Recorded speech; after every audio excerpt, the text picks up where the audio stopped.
Дебют гиперкара Bugatti – всегда событие, столь редко в Мальсайме показывают новые модели.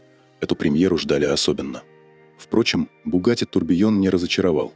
Уникальные инженерные решения, дизайнерские вау-эффекты. Модель построена на совершенно новой платформе и приводится в движение первым в истории марки гибридным двигателем.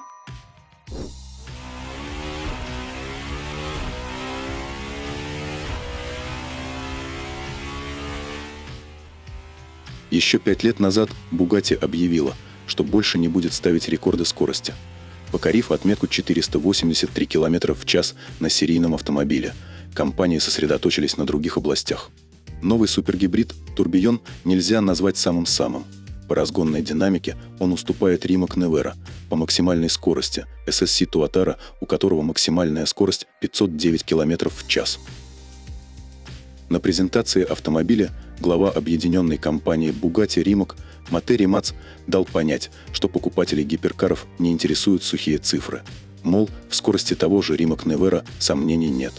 А по тиражу в 150 экземпляров за 3 года удалось продать всего 50 машин. Поэтому главной фишкой Bugatti Tourbillon стали инженерные решения, например, безнаддувный двигатель V16. Разработчик этого агрегата – британская фирма Cosworth. Рабочий объем – 8,3 литра.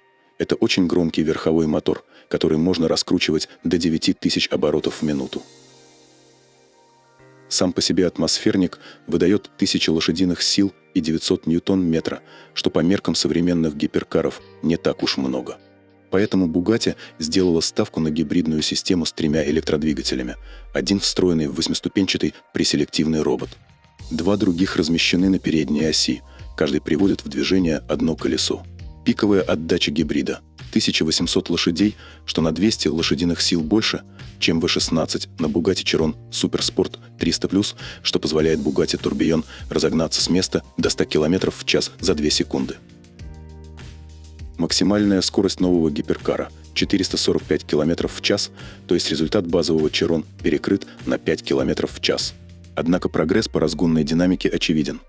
С места до 200 км в час новинка ускоряется менее чем за 5 секунд, минус 1,1 секунды до 300 км в час, менее чем за 10 секунд, минус 3,1 секунды. А до 400 км в час можно разогнаться менее чем за 25 секунд, минус 7,6 секунды. Выдающаяся динамика Bugatti Tourbillon достигнута не в ущерб экологии, то есть ограничений с заездом в центр городов не будет. Дело в том, что конструкторы умудрились встроить в карбоновый монокок Т-образную 800-вольтовую батарею емкостью 24,8 кВт-часа. Запас хода без активации двигателя внутреннего сгорания составляет не менее 60 км, о скорости зарядки автопроизводитель умолчал. Снаряженная масса супергибрида оказалась меньше, чем у предшественника. Разница составляет 1 символический килограмм – 1995 против 1996 килограммов, но с учетом большого аккумулятора и электромоторов, вес которых составляет 300 килограммов, этот результат впечатляет.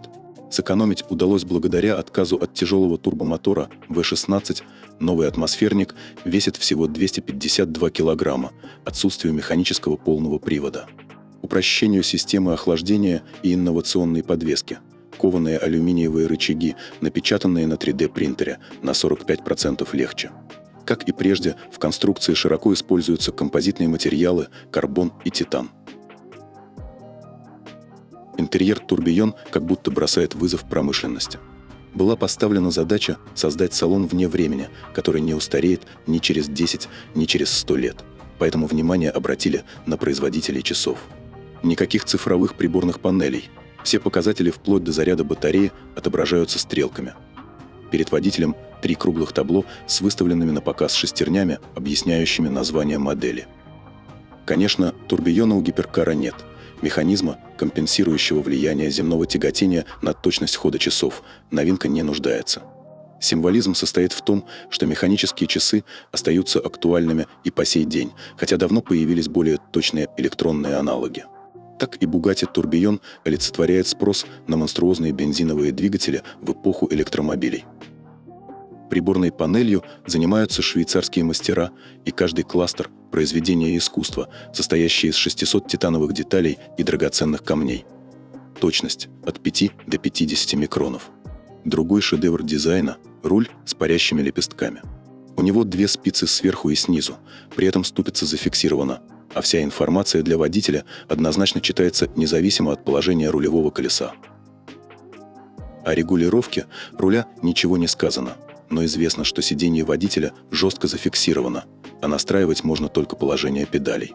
Сенсорных клавиш в новом автомобиле не видно совсем, хотя это лукавство. Небольшой сенсорный экран все же есть, он выдвигается из передней панели при необходимости. К примеру, на него выводится информация из камеры заднего вида при включении задней передачи. Bugatti обращает внимание, что турбион просторнее предшественника и комфортнее в дальних поездках. Аудиосистема предусмотрена, хоть и без привычных динамиков. Панели салона сделаны таким образом, чтобы возбуждать внутренние поверхности гиперкара, словно струны деку музыкального инструмента. Подробностей нет, хотя теоретически такое решение позволяет значительно сэкономить массу не в ущерб качеству звучания. Дизайн экстерьера турбиона выдержан в духе предшественника, но общих деталей нет, ведь силовая структура на основе монокока разработана заново. Удалось отказаться от классической двери в пользу схемы с крыльями бабочки а-ля Макларен. Впрочем, фирменные черты Bugatti остались. Бережно сохранены овальные боковины, радиаторная решетка в виде подковы. По длине Bugatti турбион на 127 мм больше Чирона, зато высота сократилась на 23 мм. Также привлекают внимание гигантский даже по меркам гиперкаров диффузор и выдвижной спойлер. Римац отметил диффузор, передний край которого расположен под креслами. Благодаря такому решению инженерам удалось придать корпусу автомобиля форму крыла и оптимизировать потоки воздуха. Проехаться на Bugatti Tourbillon удастся не скоро. Первые клиенты получат свои машины только в 2026 году.